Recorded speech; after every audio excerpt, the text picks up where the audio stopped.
did you have some adjustments also? Siyempre, iba ang pag-shoot ng teleserye. And anong Catherine ang mapapanood namin dito sa Someone Someday?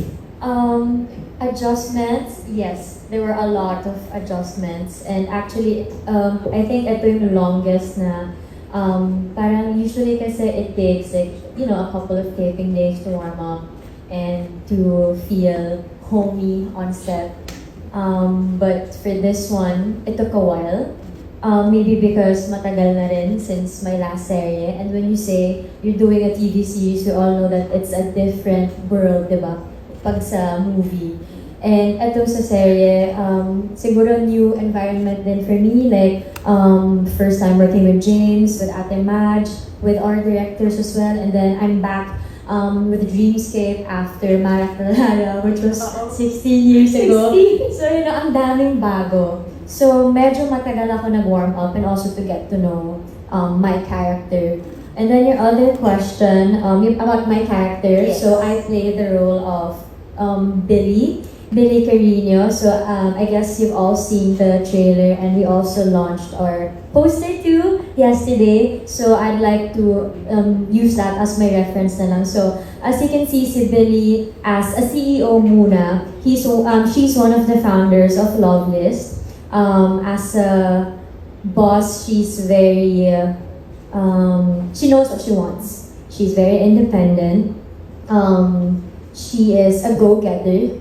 She's the type of girl na may plano siya sa buhay.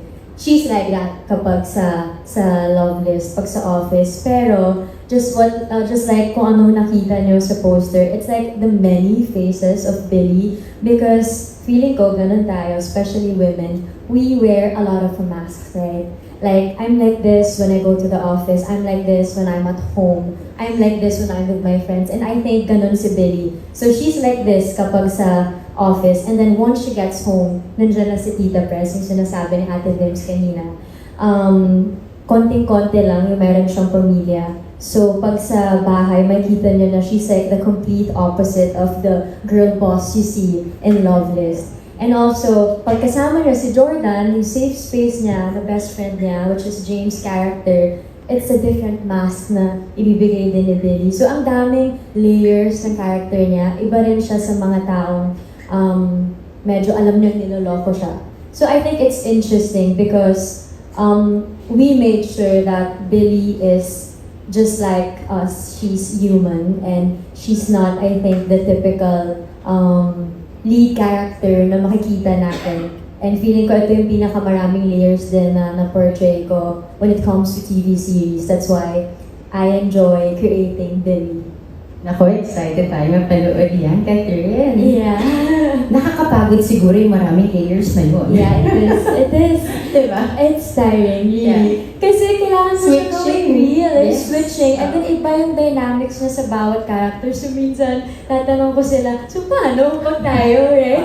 It's hard to balance it. Pero I think the challenge naman, lahat naman tayo likes the challenge, and it's very fulfilling once you've done something or feeling ko nagawa ko yung kailangan sa eksena. But yes, it takes a lot of courage, a lot of effort, and so much more. And it's so refreshing kasi first time rin makatrabaho si Madge and si James. First time, diba? yes. Si Ate Dims lang actually nakatrabaho ko sa lahat ng Yes. cast, I think.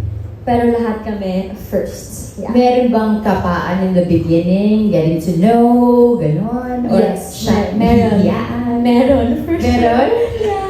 Kasi I've known Ate Madge for quite some time now, but I know Ate Madge as like, my sister in the industry, and Ate Dims also. Pero iba naman talaga kapag nasa set tayo. So, iba kung paano mo kilalanin yung isang artista na katrabaho mo.